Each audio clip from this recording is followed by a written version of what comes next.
Ashwin Sweets and Snacks products நீங்களும் உங்க ஏரியாவில் உள்ள சூப்பர் மார்க்கெட்டுக்கு டிஸ்ட்ரிபியூட் செய்ய கால் பண்ணுங்க 9443966765. சென்னை வேப்பேரி பகுதியை சேர்ந்த தீபக் சஞ்செட்டி என்பவர் சென்னை தியாகராய நகரில் உள்ள மணி ஜுவல்லர்ஸ் என்ற நகைக்கடையில் சூப்பர்வைசராக பணிபுரிந்து வருகிறார்.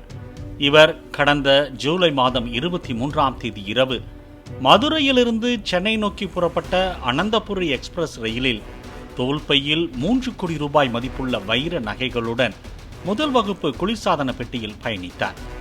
அனந்தபுரி எக்ஸ்பிரஸ் ரயில் திருச்சி ரயில் நிலையத்தை அடைந்த போது சிறுநீர் கழிக்க சென்ற தீபக் சஞ்செட்டி திரும்பி வந்து பார்த்தபோது தான் கொண்டு வந்த தோல்பையில் 3 கோடி ரூபாய் மதிப்புள்ள வைர நகைகள் காணாமல் போனது கண்டு அதிர்ச்சி அடைந்தார். இச்சம்பவம் குறித்து திருச்சி ரயில்வே காவல்துறையினர் வழக்கு பதிவு செய்து விசாரணை மேற்கொண்டதில் கிழிந்த நிலையில் தோல்பையும் அதிலிருந்து ஸ்மார்ட் வாட்ச் காட்டிய இருப்பிடத்தை வைத்து லால்குடி கல்லகம் என்ற ரயில் நிலையத்தில் ரயில்வே போலீசார் கண்டெடுத்தனர். இந்த நிலையில் மதுரை ரயில் நிலையத்தில் இருந்து முதல் வகுப்பு பெட்டிகள் பயணித்த பயணிகளின் பட்டியலை ஆய்வு செய்த காவல்துறையினர் அதே பெட்டியில் முன்பதிவு செய்த 2 நபர்கள் சந்தேகிக்கப்பட்டு ரயில் நிலையத்தில் பதிவான சிசிடிவி காட்சிகளையும் கைப்பற்றினர்.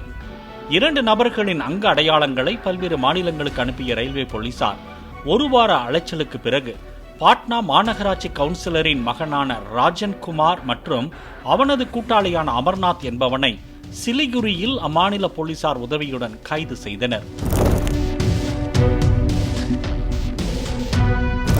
கைது செய்யப்பட்ட இருவரும் மதுரை ரயில் நிலையத்தில் இருந்தபோது தோல்பையுடன் வந்த தீபக் சஞ்செட்டியை பார்த்துள்ளனர்.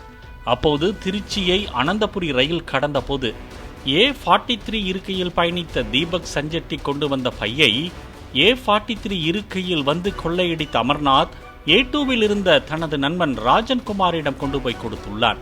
சென்னை வந்த இருவரும் சவுகார்பேட்டை பகுதியில் வைர நகைகள் உண்மைத்தன்மை குறித்து அறிந்துள்ளனர்.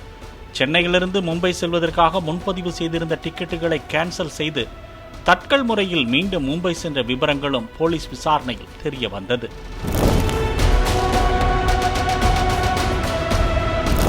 $3 கோடி மதிப்புள்ள வைரம் இருந்த தோல்பைக்குள் லொகேஷனை வாட்ச் பண்ண ஸ்மார்ட்டாக யோசித்து ஸ்மார்ட் வாட்ச் வைத்ததெல்லாம் ஓகே. ஆனால் தொடர்ந்து ரயிலில் இதுபோன்ற கொள்ளைகள் நடந்து வருகின்றன. ஆனால் நகைக்கடை உரிமையாளர்களோ கோடிக்கணக்கில் மதிப்புள்ள நகைகளையோ தங்க கட்டிகளையோ எடுத்து வர ஒரு நபரை மட்டுமே நம்பி அனுப்புகிறார்கள். எவ்வளவு கவனமான மனிதராக இருந்தாலும் ரயில் பயணங்களின் போது தூக்கம் வரும், இயற்கை உபாதைகளை கழிக்க வேண்டியிருக்கும்.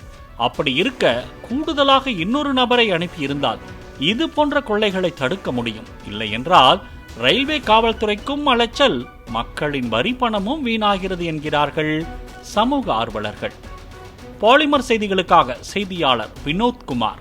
Ashwin Sweets and Snacks products நீங்களும் உங்க ஏரியாவில் உள்ள சூப்பர் மார்க்கெட்டுக்கு டிஸ்ட்ரிபியூட் செய்ய கால் பண்ணுங்க 9443966765.